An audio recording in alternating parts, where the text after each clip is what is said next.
So last time we introduced this implicit differentiation with lecture 8.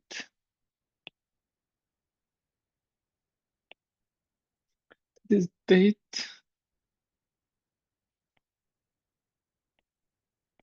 Very important thing.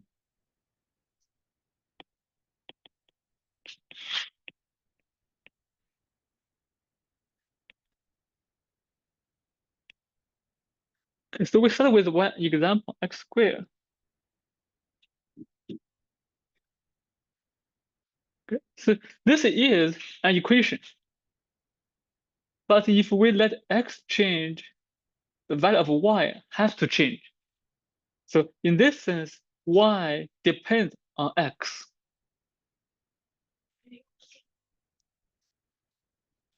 Very, very good point. If y changes, x also changes. We can also say x is a function of y. So if we compare this with, so that's very good point.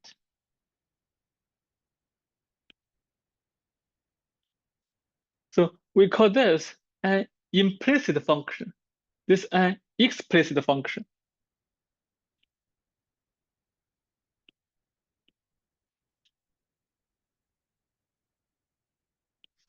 Of y on x. This is an implicit.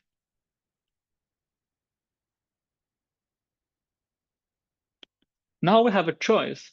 We can view y depend on x, or we can view x depend on y. So it's our choice. This x and y, they're kind of in the same row, they're balanced row. This one is unbalanced. Y depends on x. It's difficult to see how x depends on y. So that's difference between implicit and explicit. Okay. Now implicit differentiation. So we will go with this view, but the other view also works. We go with this one. Y is a function of x. Now if we take a differentiation, dx x squared. Okay, Sakina, if we take a derivative of this with respect to x, what do we have? 2x.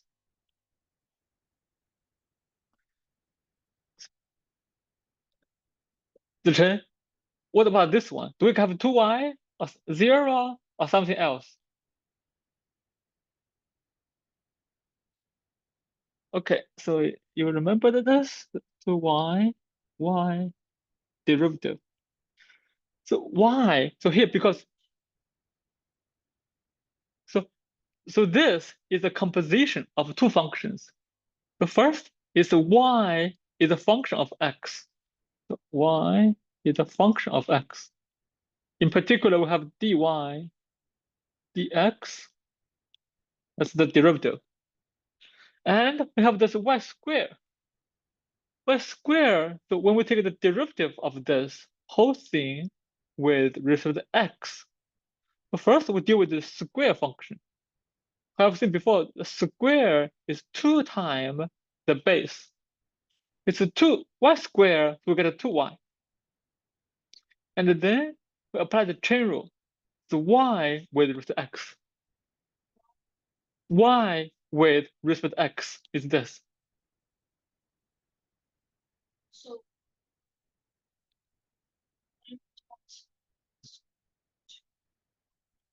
y squared. So y is a function of x. So here we could say, okay, to make this more complete, 2x dx dx, 2y dy dx, dy dx. What's dx over dx? That would be 1. Dy over dx, that will be y derivative. So here is because the exterior, they're both square, they're the same. So have 2x, have 2y. The interior, x with respect to x. So this x goes there. The interior goes there. The interior goes there. So we take a derivative of 1 with respect to x. What's the derivative of 1? That's 0. Mhm. So that's why we have this equation. Mhm.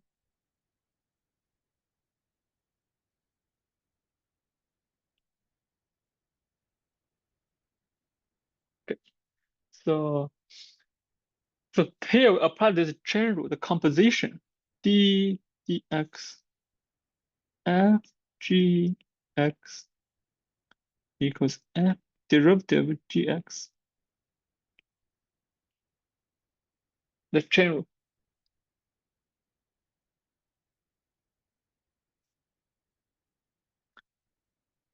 So how we take a derivative of this? It's the composition of the function, then square. So it's twice of the function and the derivative of the function.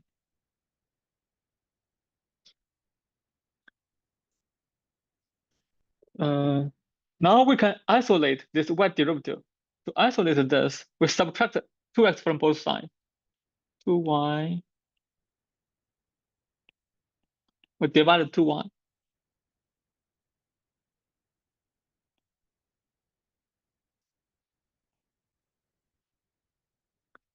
This is the one example for the implicit differentiation. Another one, the very important one, is the derivative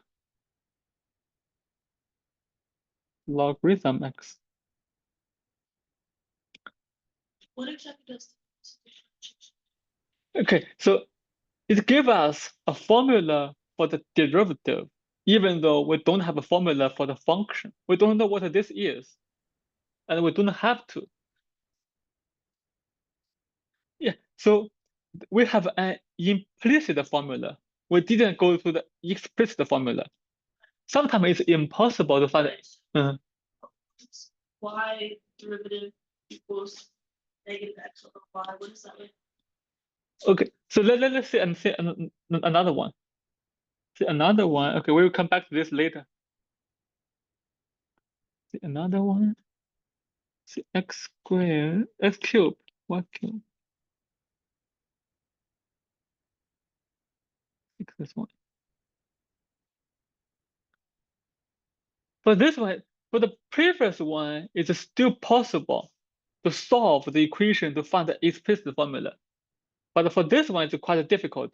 Oh, so the implicit differentiation is just finding the implicit formula.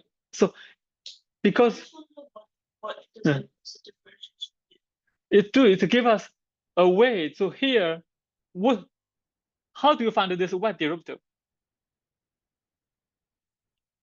So when it finds the derivative of y. Yes. So that's what I was trying. So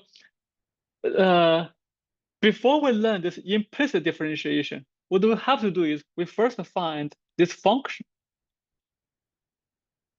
Then we take a derivative. But sometimes this step is quite difficult. It's maybe even impossible. This finds the derivative. Yes. Okay. So this implicit differentiation allow us to skip this step. We go directly here. Okay.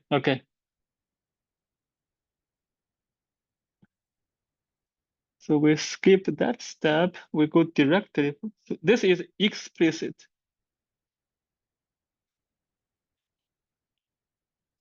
differentiation. Now we can go directly here. We skip this implicit differentiation.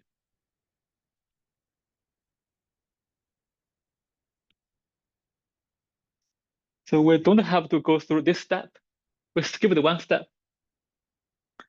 Okay, so now with this, let's try the following. We want to find the derivative. Any question from you two, Sophia and Elisa? No?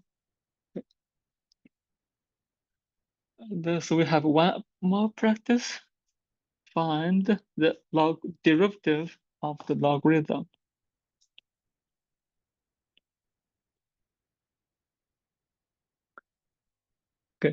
So then you know the derivative. What's the derivative?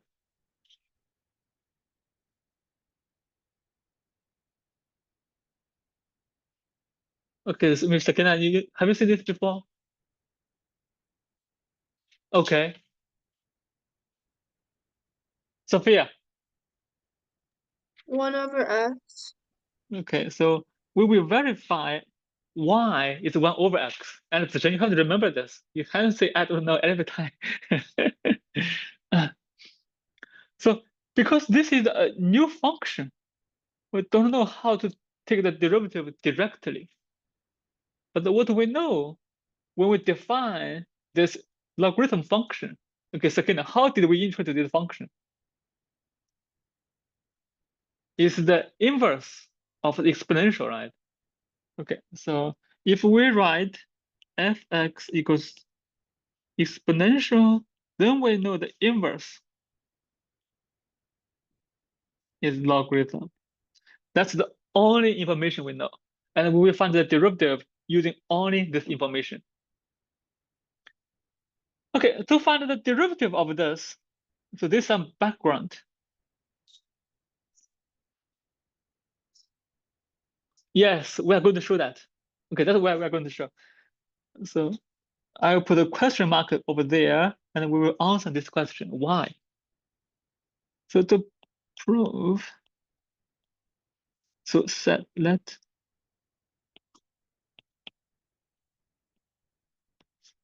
Okay, so we introduce this variable y to be the logarithm of x. This is the inverse function. The inverse function, this is the same as, okay, this is very important step.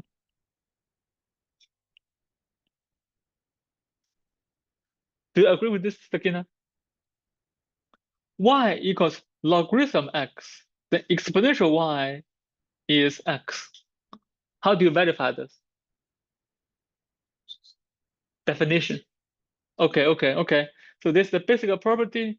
Now we are going to take implicit differentiation of this equation. So this is the composition of exponential function with the logarithm function. When we take a derivative, we apply chain rule, the exponential of this and the derivative. So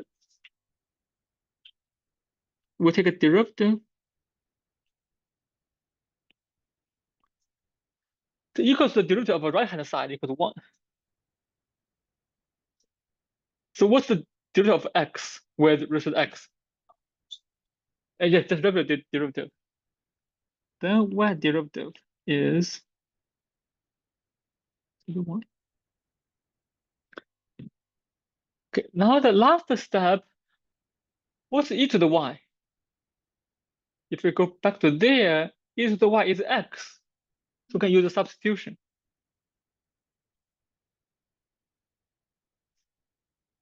So we used this substitution.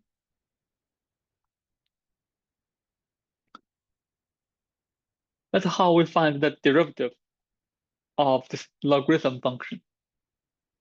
Okay. So here, it's a very good application of this implicit differentiation. We use the definition only. Y is logarithm of x. By its very definition, exponential y is x. Then implicit differentiation. Then substitution, we find the derivative very easily. Okay. And the last time we also introduced linear approximation.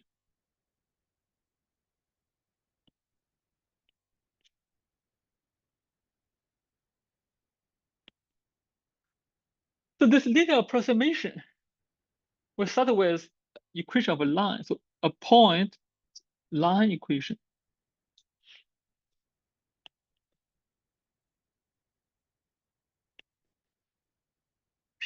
The line.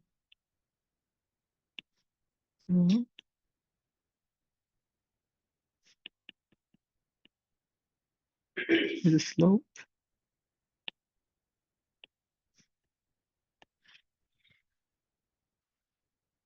Elisa, we have a point, we have the slope. What's the equation for this line, Elisa? Y equals m times x 0 minus x, or yeah, x minus x 0 plus y 0. Yes, that's correct. This is the correct formula. Normally we put this one at the beginning. I will switch the order. It's the same.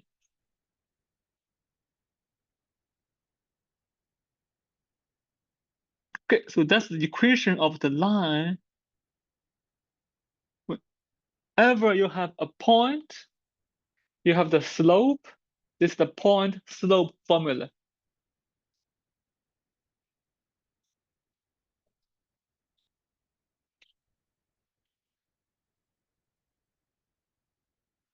Okay, now we have a function.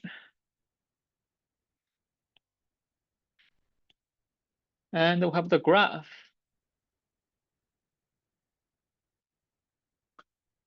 At this point,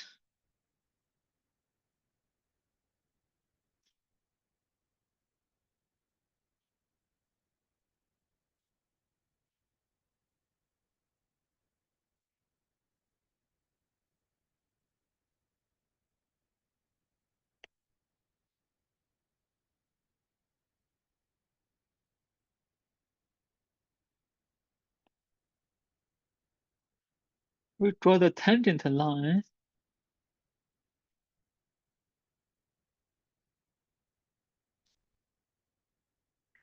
And we know the slope of this line.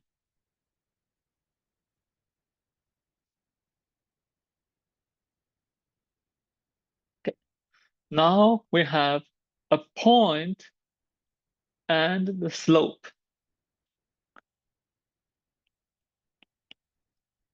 Point, slope.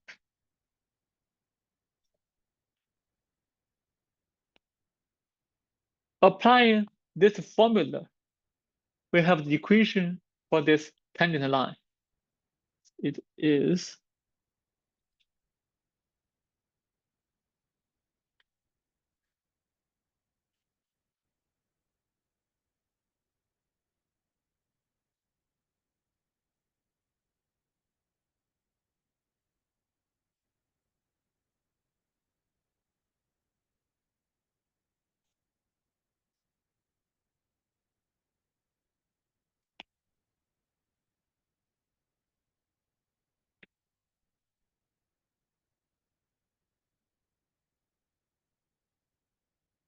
the point slope formula. Y naught is FA, slope is the derivative, and displacement.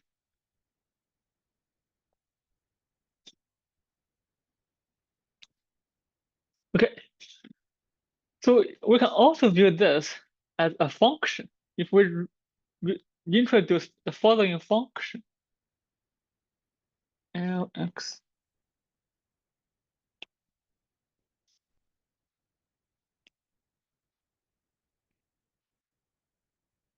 this gives us the linear approximation.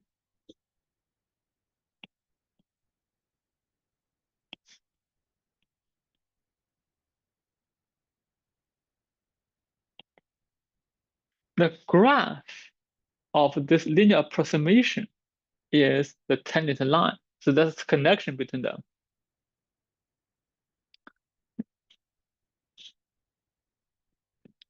Okay, and at the end of the last class, we introduce another class of functions.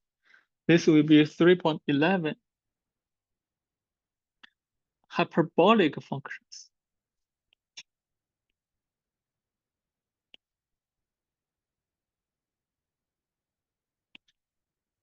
Hyperbolic functions, we started with this hyperbolic sine. We'll put an h over there. So it's a hyperbolic sine function. So hyperbolic sine.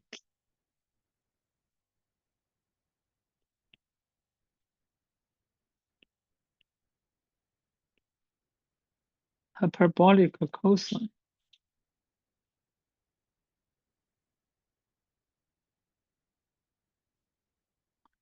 Then the derivative,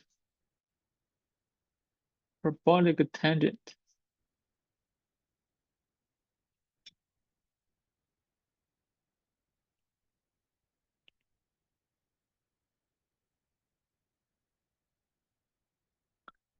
You can compare this with the regular sine function, cosine function, and the tangent function.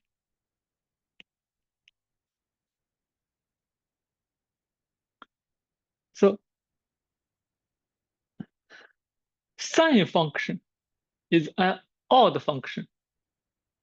This is also an odd function. Okay, so first the claim, sine negative x. So if we replace x by negative x, it goes to negative x, negative minus negative x, it will be x. We can see this, we flip the position. We flip this, we get the initial one, so we get negative.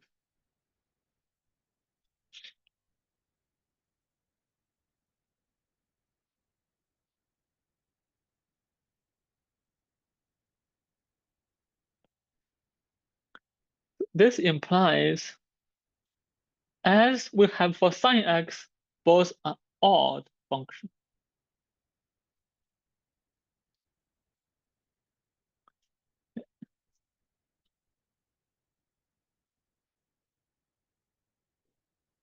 In the same way, we can check cosine, hyperbolic cosine is an even function.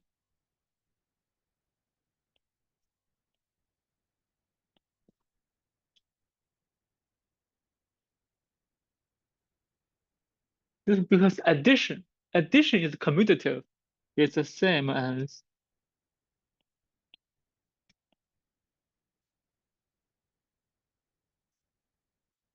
so it means both the even function.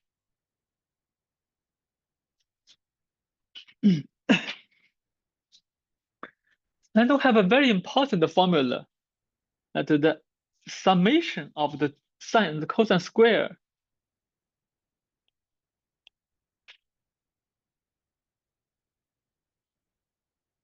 so Jen, what's this? 1. Okay, now let's check. For this hyperbolic function have the similar but slightly different. So make them more close to each other. I'm going to reverse the order. Let me change the order of the two. I'm going to change the order. I will start with cosine.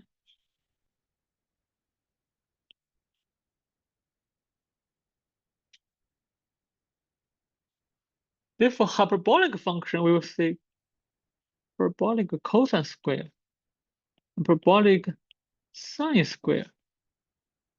I claim the difference is 1. Okay. The verification of this is quite straightforward. Okay, so we just find the square, hyperbolic cosine.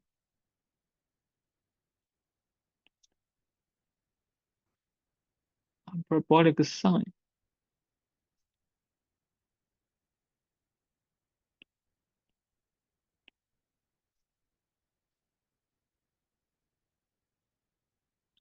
A different way.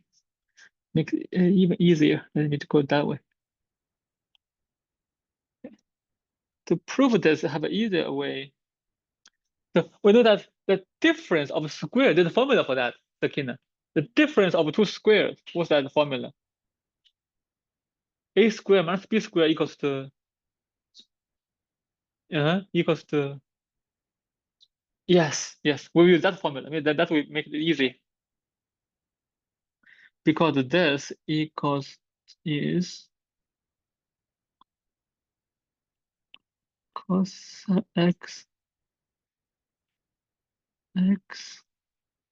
cos x sine x. Okay.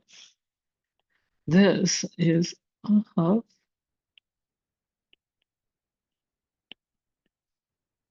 plus 1/2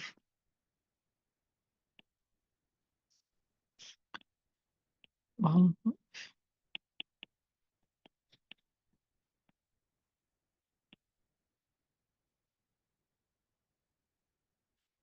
Now they have the same denominator. The numerator, Zichen, how do you simplify this one?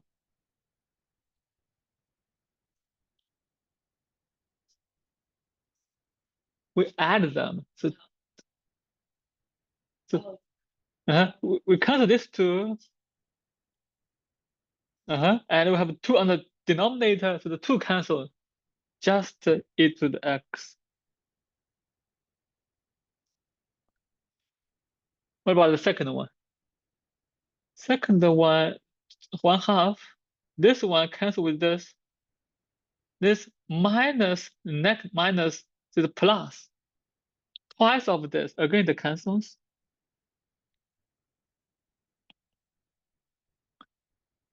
E to the x, it's the negative x. It will be e to the x minus x. Okay, so in this way we verified this formula. And this is one of the main reasons why we call it hyperbolic cosine, hyperbolic sine. We do have a similar formula for them. Okay. Now we have the functions. Let's find that what's the derivative of hyperbolic sine.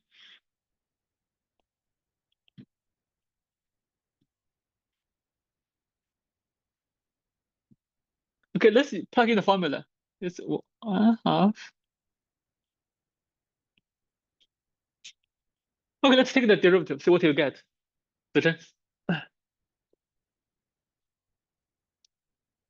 Maybe twice the derivative of e to the x.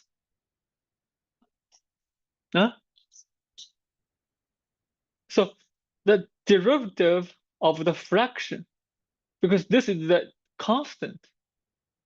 So it's 1/2 time of this.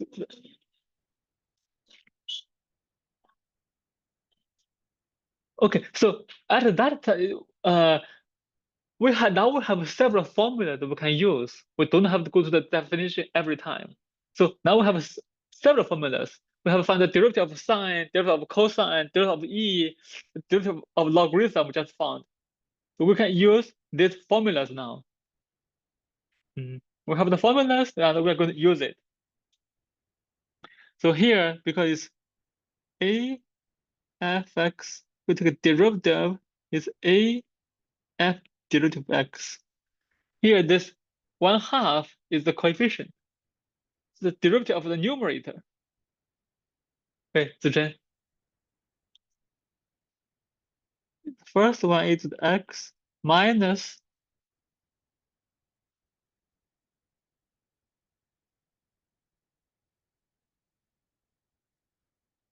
So we apply chain rule. Let's see what's the derivative of e to the negative x. Okay, chain rule. It's the exponential with negative x. The exponential, so we still get the same, and the derivative of negative x. Okay, what's this derivative?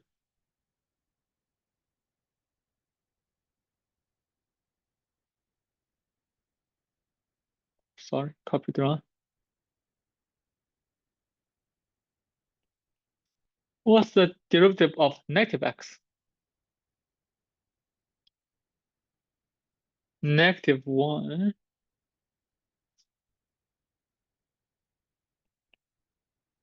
So this will be negative e to the negative x. Now if we simplify, we get 2 e to the x plus, and what's this function? Sophia, what's this function? Do you recognize it? It's Okay. the hyperbolic sine function. Hyperbolic cosine. Okay, so now we have verified the derivative of hyperbolic sine, hyperbolic cosine is the same as we had before. The derivative of sine is cosine. Now let's find the derivative of cosine. Using the similar approach, I will give you a few minutes. See, what do you have?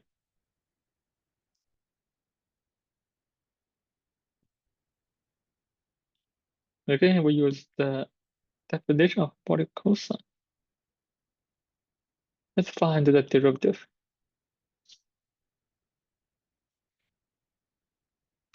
Okay. For those of you, Sophia and Elisa, enter your answer in the chat after you are done.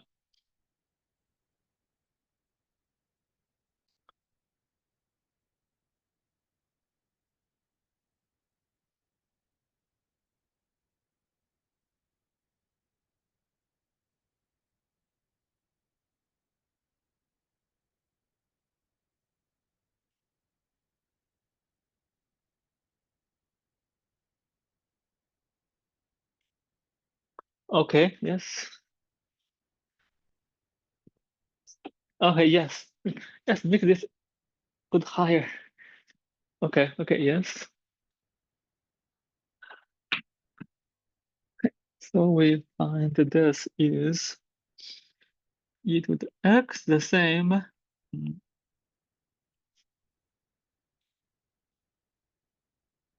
Okay, now it comes with another difference between the regular trig function and hyperbolic function. For the regular one, derivative of sine is cosine, derivative of cosine is negative sine. Now we have this uh, without negative sign. Okay, so the second derivative of hyperbolic sine.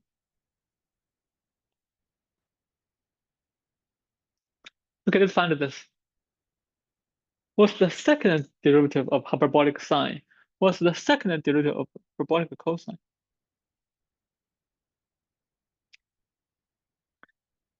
Elise and Sophia, enter your answer in the chat. Maybe I can check with you. Sophia, what's the second derivative of this? Sophia.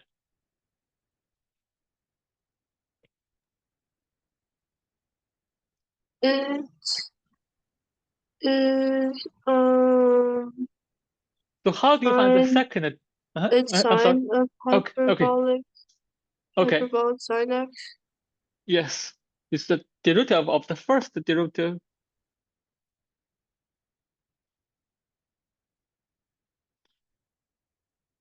And Elisa, what was this one? Second derivative of hyperbolic cosine. Hyperbolic. Okay, you have entered the answer. Okay, great. Oh, great. Yeah, that's right.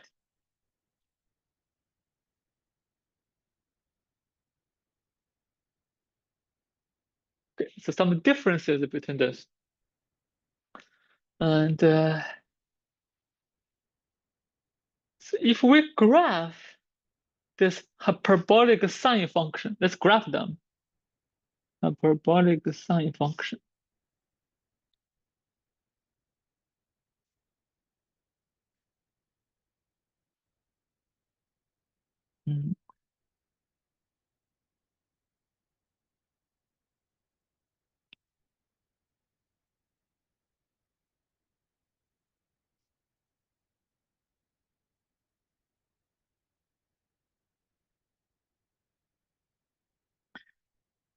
For preparation, let's first graph the exponential function.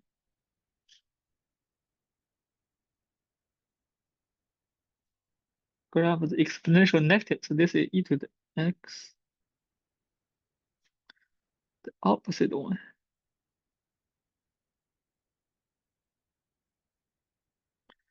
E to the negative x.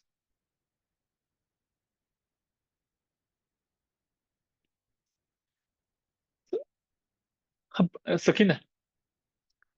Hyperbolic sine function is a difference of e to the x from e to the negative x. So this one goes from there. So hyperbolic sine will be zero, will be negative. Negative, but it's increase smaller and smaller, and then become positive.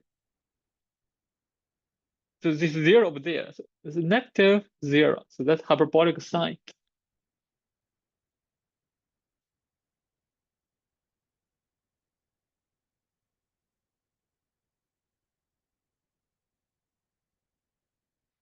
Then the hyperbolic cosine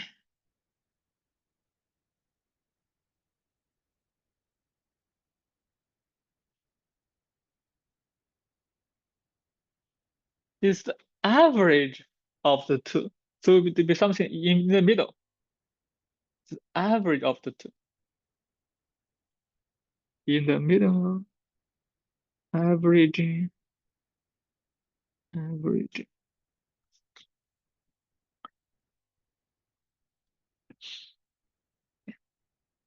Hyperbolic tangent is actually a different color.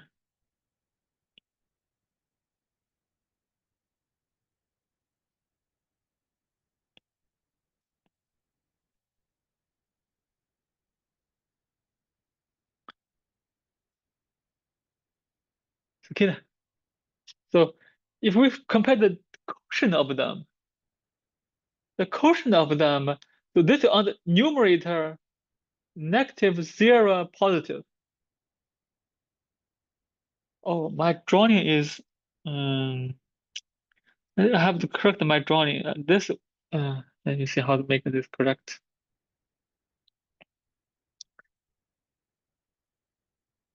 I have to correct my drawing because the hyperbolic sine is smaller. Hyperbolic sine is smaller.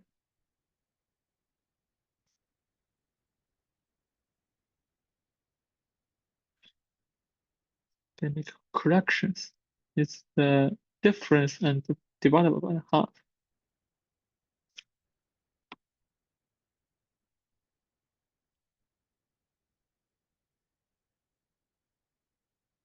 Okay, something like this.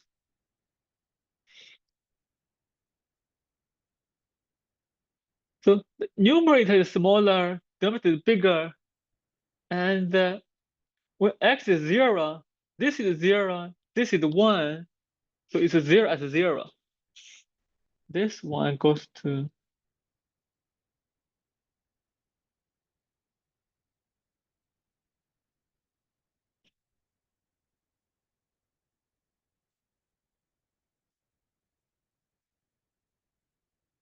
this hyperbolic tangent.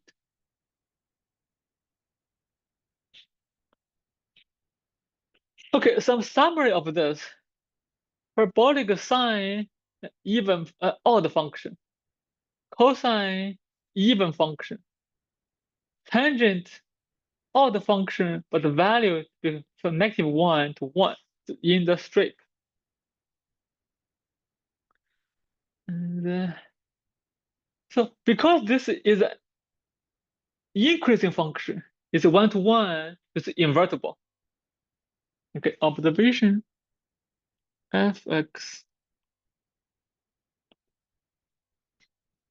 1 to 1. So we can define the inverse function is hyperbolic sine inverse. Okay, again, we want to find a derivative of this function. How do you find this derivative?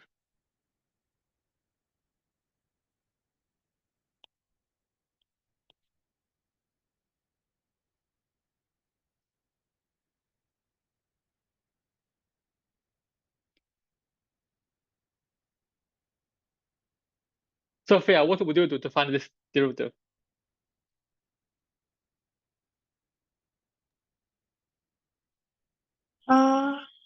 You would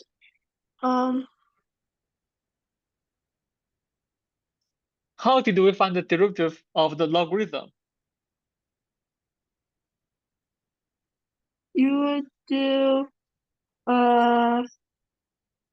sine the inverse is equal to y. Okay, yes.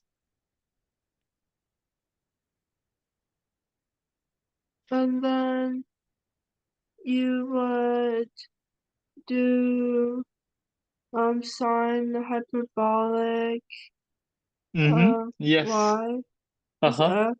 Yeah. Okay. So yes, that's good enough. I'm going to make a comparison with what we have done before. For comparison,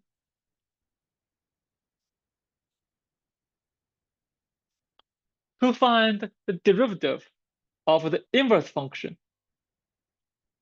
we use a definition. Y is logarithm x, so exponential y is x. Y is the inverse function, then hyperbolic sine y is x. So use a definition. Then we take the derivative. Take the derivative of this one, implicit differentiation. This one also use implicit differentiation. Okay, Zichen, what's the derivative of this? Hyperbolic sine y.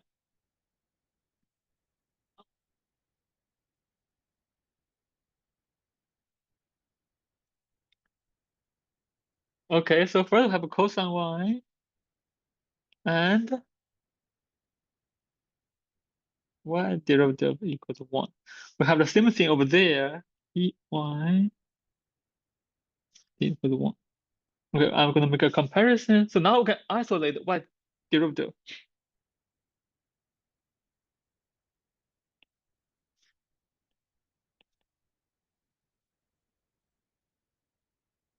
In the previous one, we are very lucky because we have is y over there.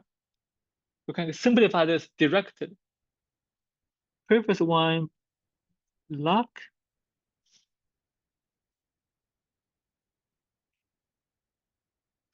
This time, how could we use the information we have to simplify this? How do we go from hyperbolic cosine to hyperbolic sine so we can use this formula? We're going to use the identity we just approved. I'm going to copy this identity over there. When I copy this, I'm going to switch x to y because this holds for any number. Y is a number, so we have this. So recall.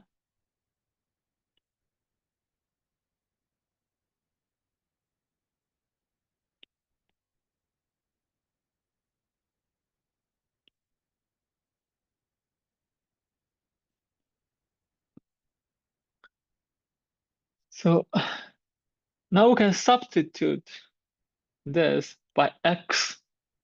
So this will be x squared.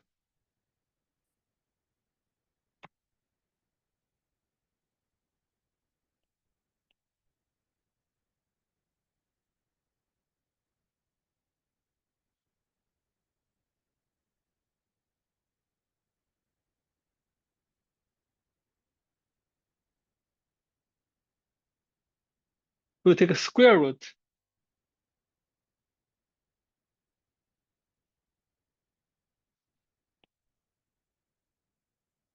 Here we take the positive square root because we know cosine hy is positive. So with this information, hyperbolic sine y is x, hyperbolic cosine y is square root of this plus 1. So we have a formula for this. We can go back to simplify the derivative.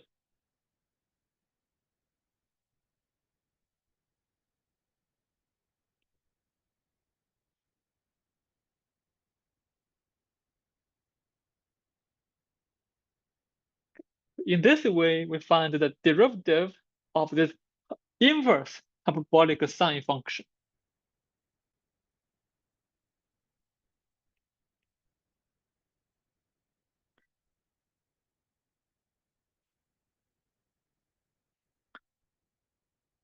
Okay, so in this homework, I'm going to ask you to do the same thing for this hyperbolic cosine.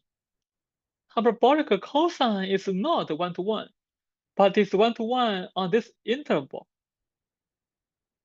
Find the inverse function and find the derivative of the inverse hyperbolic cosine. We have 5 minutes break and be back at 50.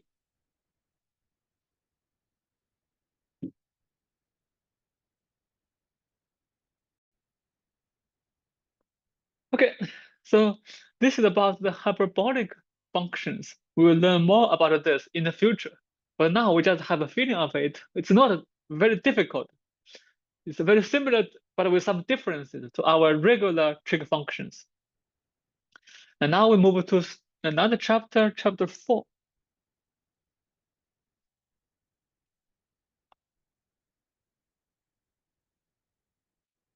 Some applications of differentiation.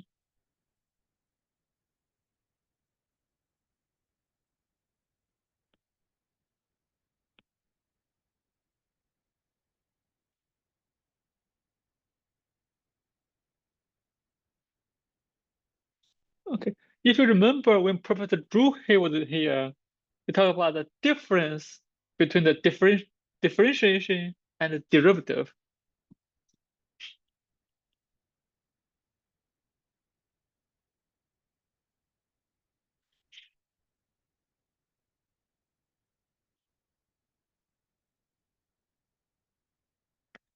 Okay, so at the moment, we learn function of one variable. Function of one variable, they're essentially the same. But in the future, we will learn function of several variables, or two variables, of three variables. In the future, and there will be there's a subtle difference between them. Some function you can find the derivative, but it's not differentiable. So at this moment, for our class, they are essentially the same. But in the future, we'll learn more general objects. It could be different. Okay, just a warning over there. So why do we use differentiation? Because we already have a derivative, because there's some difference. Okay, so the first application about the functions, we want to find the maximum and the minimum of the maximum and minimum.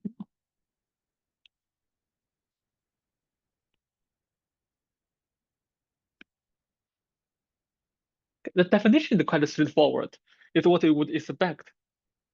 We consider a function defined on the domain. Okay, let me check. The Chen, do you know, have I explained this symbol before? What does this mean? Have I?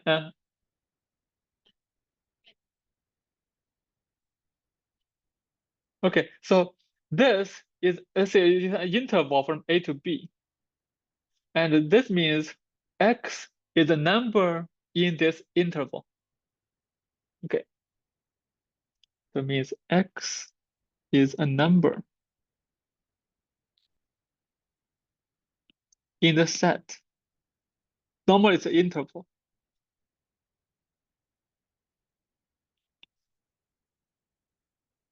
For example, if D is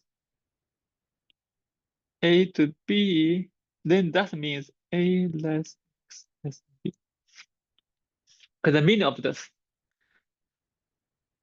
Okay, then FC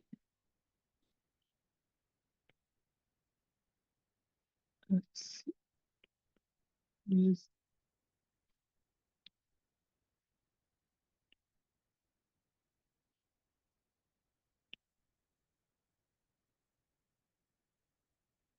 I will use this absolute max for short.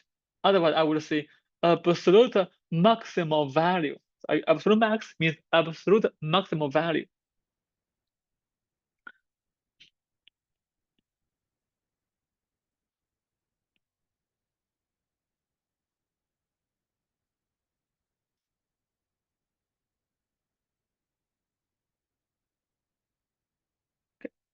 So we pick a point in the domain. We see that the value at this point is an absolute maximal value of the function on this domain. If the value is greater than or equal to any other point. Maybe equal, but nothing is greater than this. So this, then we call it absolute max. In the same way, we can define absolute minimum.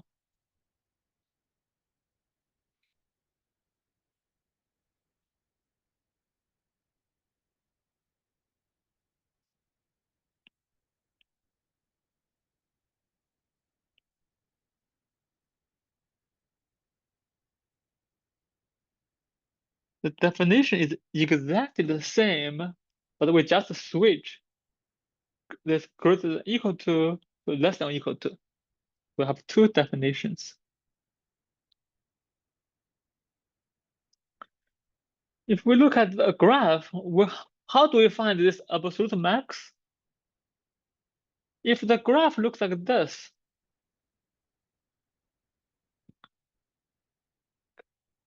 for this graph, where is the absolute max?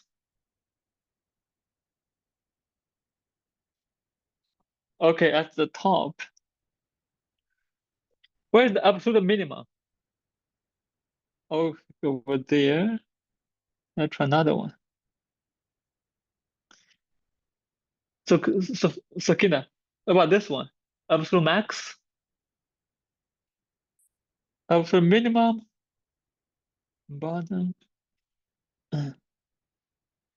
and Sophia, absolute max of this one.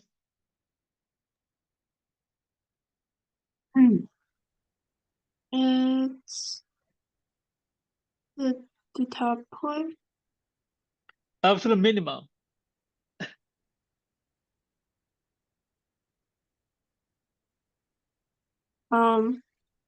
Middle one. Okay. Yes. Okay. Very good. So for functions, if we can graph them, sometimes we can find the absolute max, absolute minimum easily, but sometimes it's not that easy. Sometimes it's very difficult to even graph the function. It's too difficult to graph. So what we do is we will start with some special points, like this one, and this. So these are not absolute max, not absolute minimum. However, locally is the absolute max because it's the local maximum, because it's local minimum, because in a neighborhood it's the smallest. In a neighborhood it's the largest.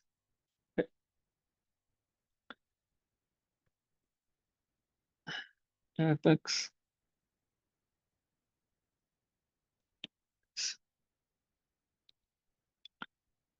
local max.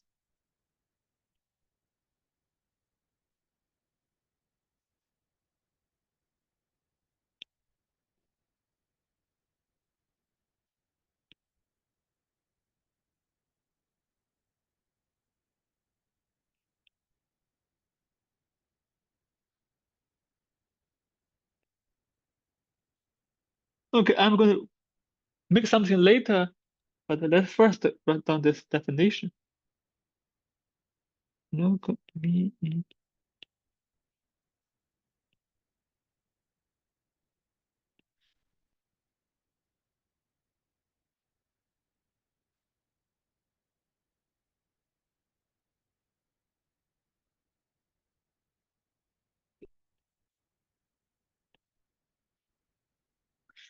Okay, the difference between this absolute max and the local max is essentially the same with one constraint for all x close to C. Difference near C.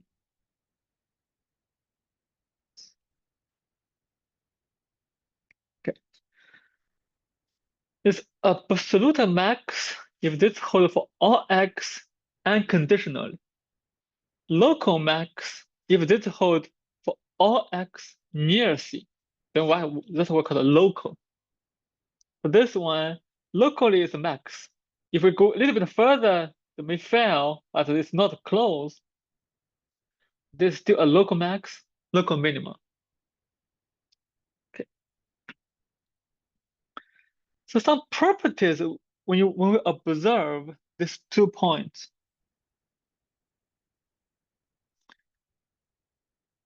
Okay, maybe let's check with Elisa. Anything special about these 2 points compared to remaining points? Elisa.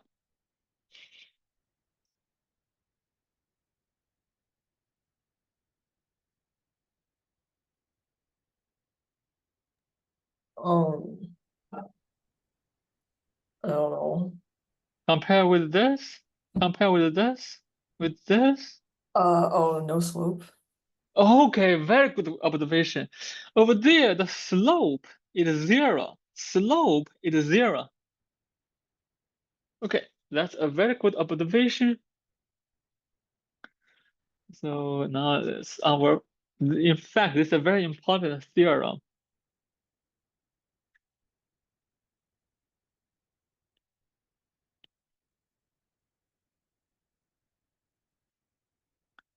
Okay.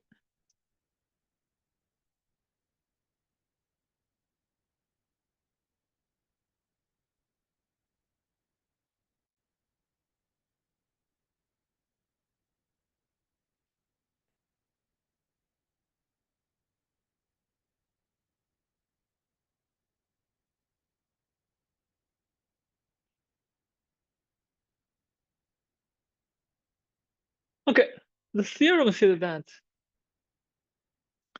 if it's a local max, and if the derivative exists, then it can only be 0. How do, how do we prove this? Why? So if we look at the graph, okay, on the left, it's increasing, on the right, it's decreasing. So the derivative over there is positive.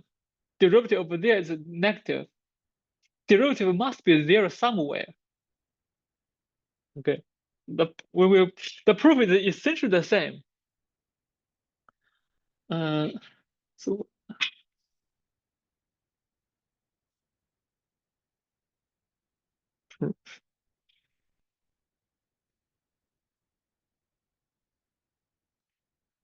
so we find the derivative from two sides separated.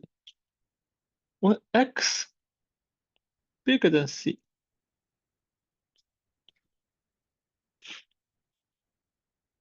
But close.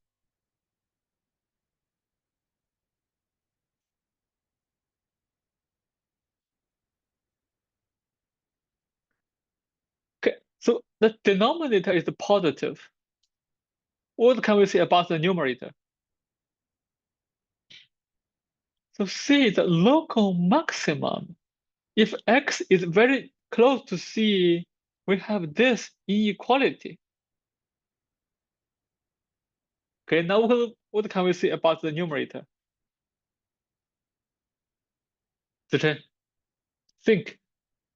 Positive, negative, 0, non-positive. So over there, because this is a bigger, so the numerator, so that, now if we take a derivative, we see that in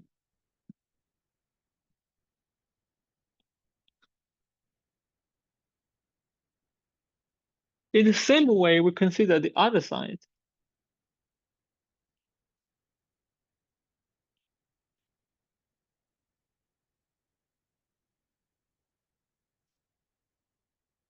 This time, the numerator is still non-positive. What about the denominator? Okay, it's not a 0. Let me correct. This should be C.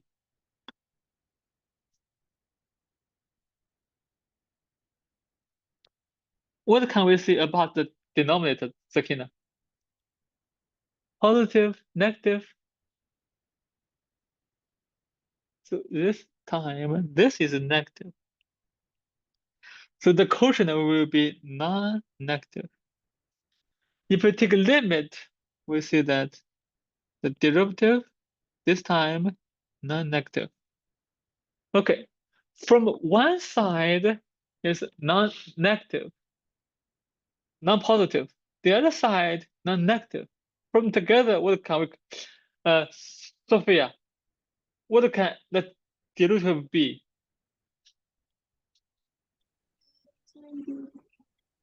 It can only be 0. 0. Yes.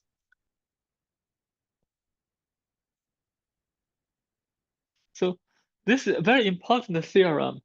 Whenever we have a local maximum, and whenever the derivative exists, it can only be 0. Okay. The same thing holds if we replace this max by minimum. We ask you to check after class. The same thing holds if we replace this by minimum. Okay, so this is the Fermat's theorem. Okay. The possibility, but you should be careful. There are cases when the derivative doesn't exist, even it's a local minimum, a local maximum. So we have some examples. We have examples.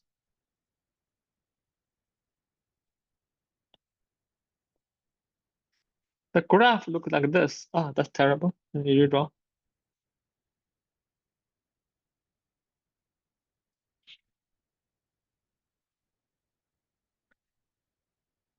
At this point, 0, the derivative does not exist, even though it's a local minimum. So this is a non-trivial condition. Without this condition, the derivative may not exist. It comes like this. F does not exist. Another example, fx equals x cubed.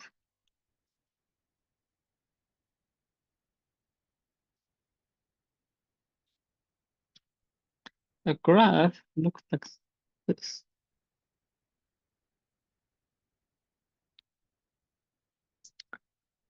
So for this one, we can check the derivative is 0.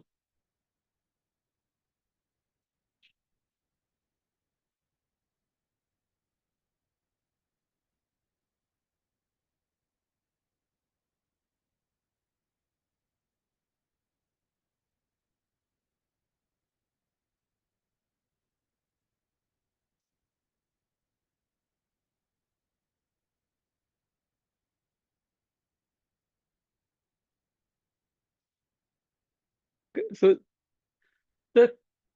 this is a very important theorem, but we should be very careful when it applies and it's not a two-way implication. Local maximum, local minimum, this must be 0. But this being 0 does not imply local maximum, local minimum.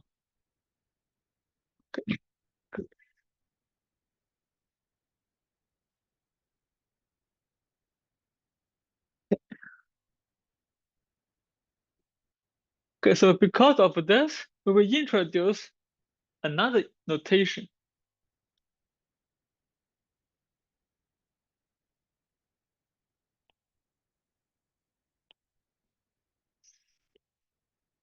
We call it a critical point.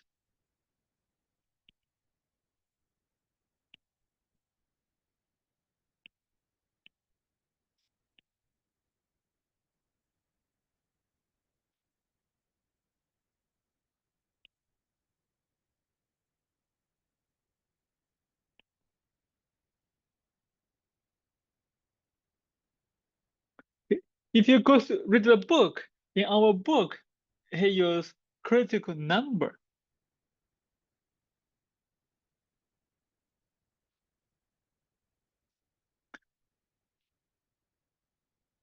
Both works. The difference is that critical point, this can be extended to higher dimension.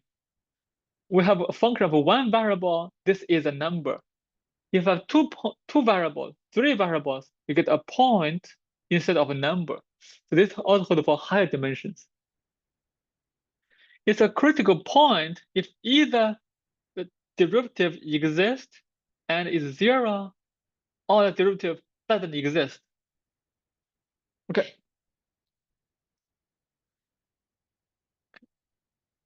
Critical. Normally, if you see this word, it's been very important. So why we call this critical point? Because this point determines the shape of the graph. It's very important for understanding the function. Let's start with some easy examples. Let's find some critical points.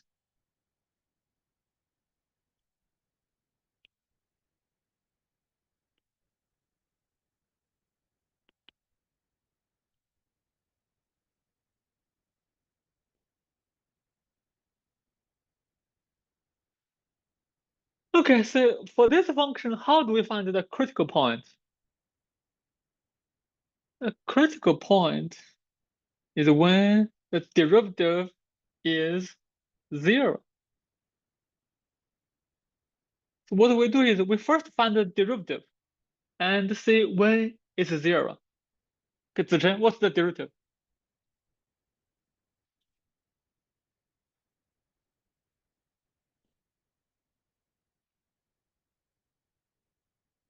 X squared, what's x squared?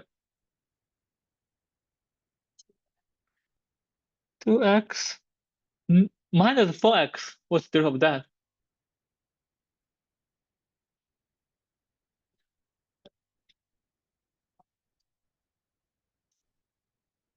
Uh-huh.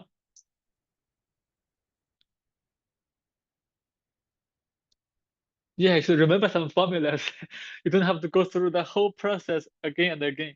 So the formula ax is just a. So minus 4. And if it's a constant, we get a 0. Okay, now we have the equation.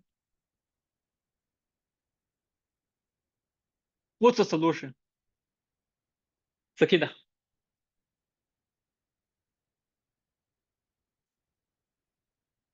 What's the solution of this equation? Uh-huh. Okay, we find our first critical point. Okay, first one, we find the critical point. Second one, fx equals.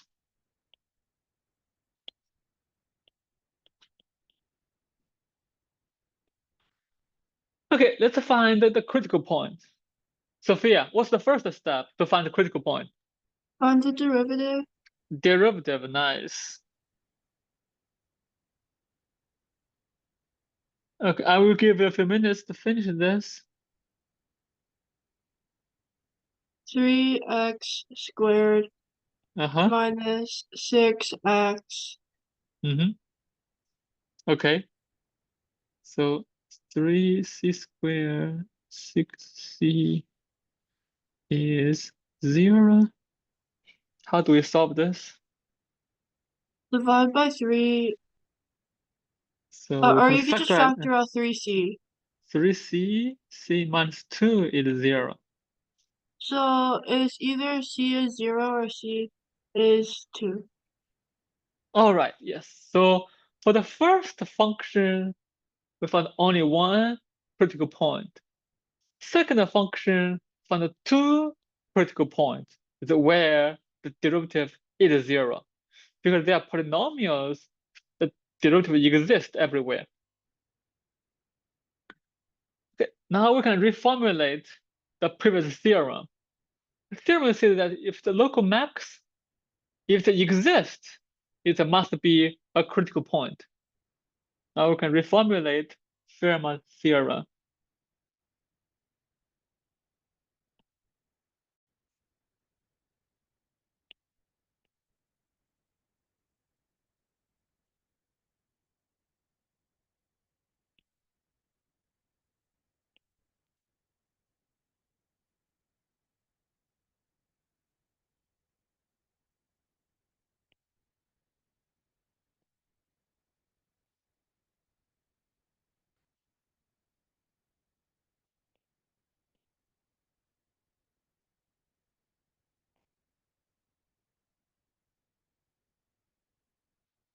Local max and local mean, they're all critical points, whether the derivative exists or not.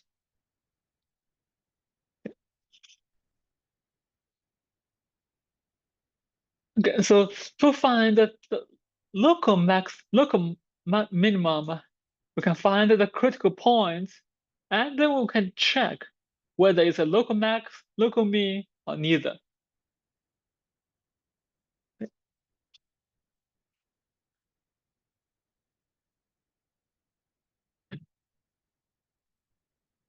Next, we will go to this mean value theorem.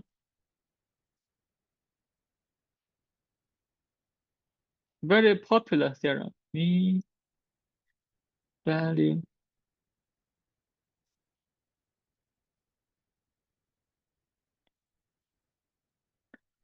Okay, let me check.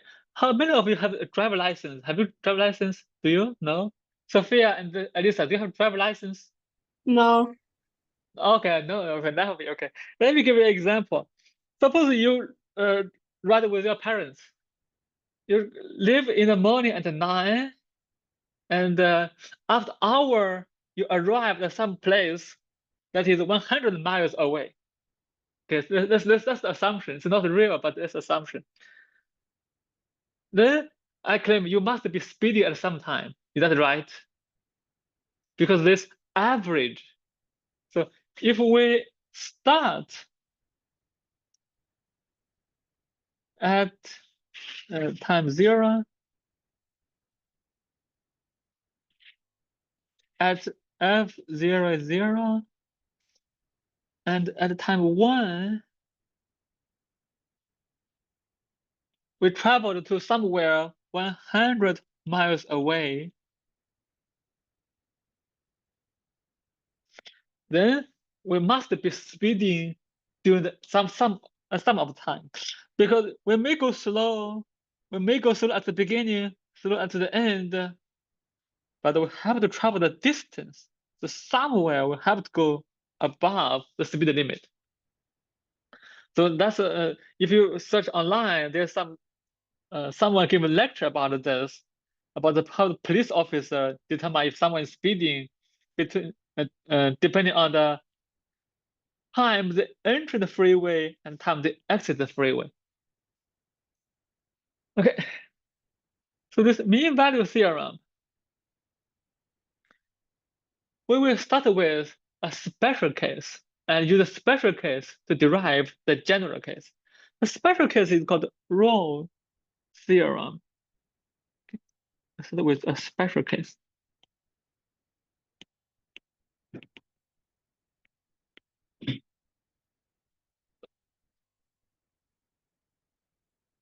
I will use MVT for short, mean value theorem. Let's start with a special case of this mean value theorem. It's called rows.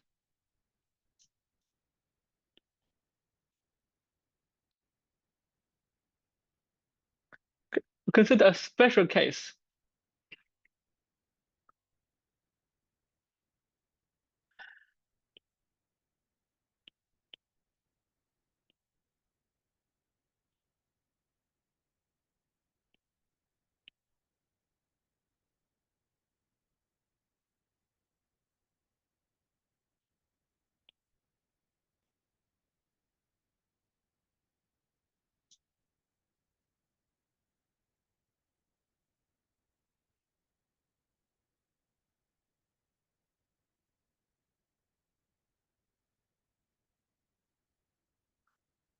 Okay, 3 assumptions, all of them are necessary. First, it's continuous on this whole interval from A to B. Second, it's differentiable in the interior. And the initial value and the terminal value are the same. Under these 3 assumptions, the conclusion is for some point,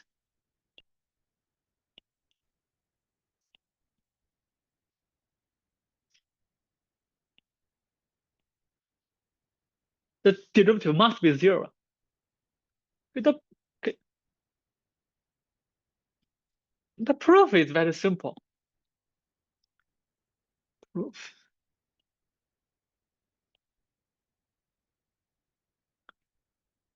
Okay. The first case, let's assume case 1.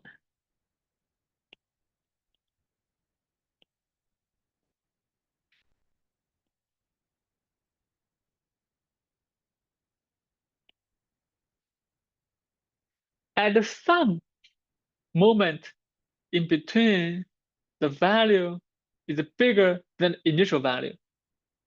This time there must be a local maximum.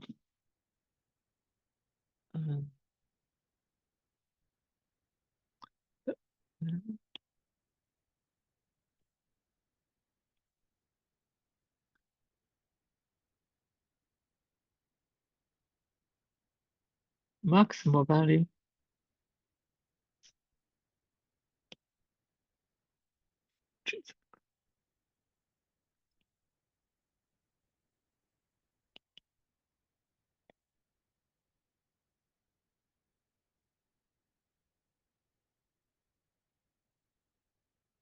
If we look at the graph, what happens?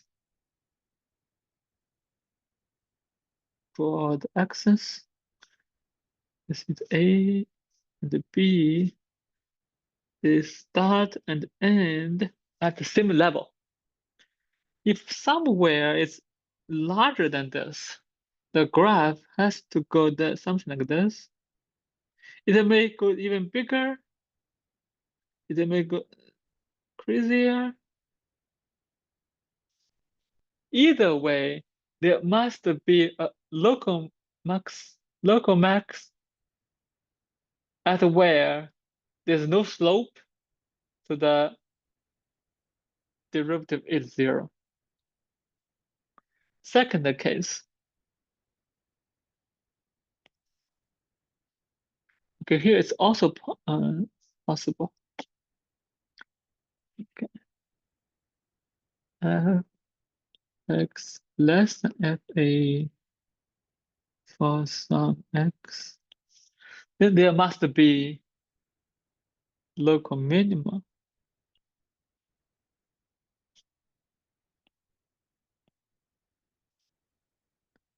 The interesting case, what's the remaining of these two cases? Okay, let's consider what's the remaining case. The first one, the value is bigger at some moment. Second one, the value is smaller at some moment. What's the complement? Nothing bigger and nothing smaller. Then what can it be?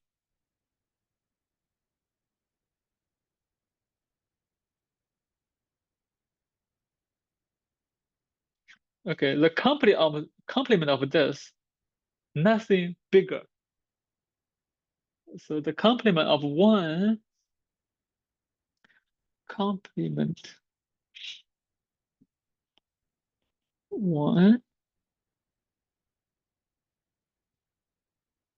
complement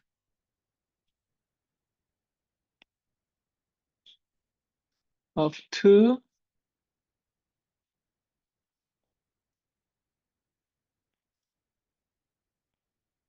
put them together. It's cannot be bigger, cannot be smaller. It has to be constant. Has no other choice.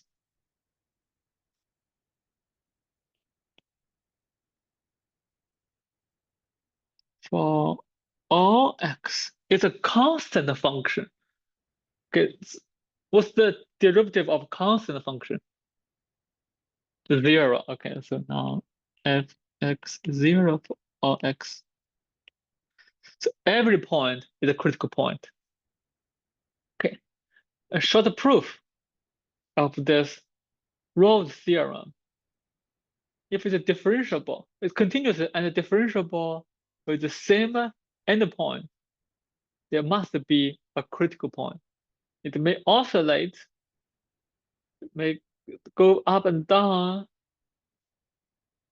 like this. There must be a critical point.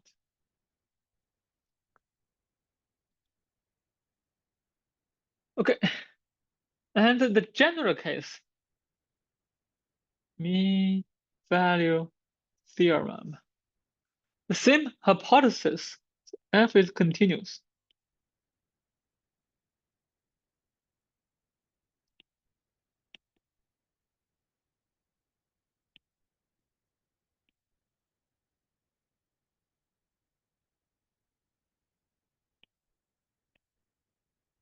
Then we can find a point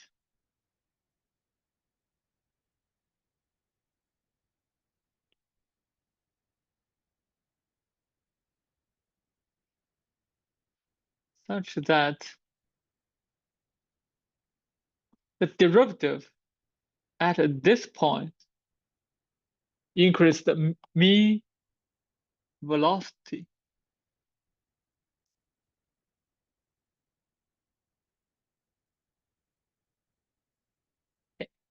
Starting time, starting position, ending time, ending position. In this sense, this will be the mean velocity. And at some moment, the velocity is exactly the mean velocity. So if the mean velocity is 100 miles an hour, at some moment, the instant velocity is 100 miles per hour. So so they're speeding at that moment. The proof of this is very simple. So let's finish the proof. Mean value theorem. So to prove this, we will use the previous theorem. We'll try to reduce it to this one. So we will create a function. Introduce intermediate function, hx.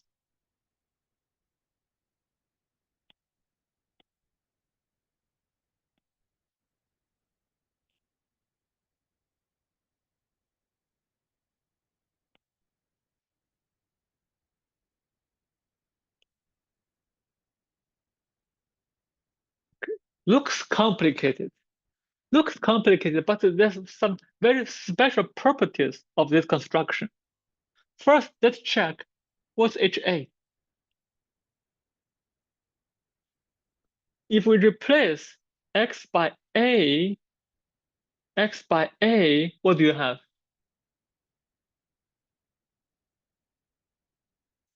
Zero, because they goes away, they goes away, it gets zero. Nice. HB, what do you have?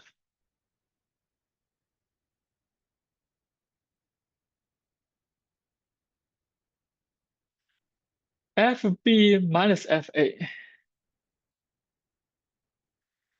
B minus A, they cancel each other. We get FB minus FA, subtract FB minus FA. What's that? Another zero.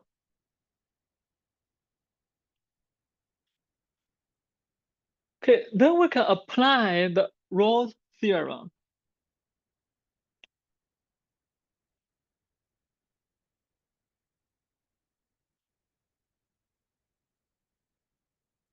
The derivative of H will be zero.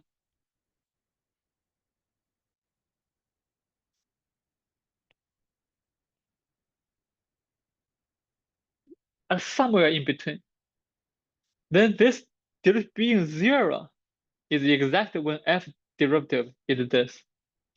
This is the same as E. Then I will leave this to you to check.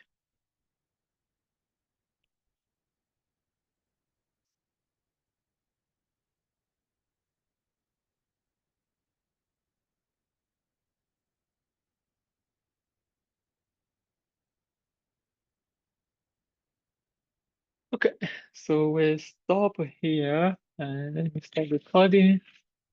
Then I will check if I have any questions.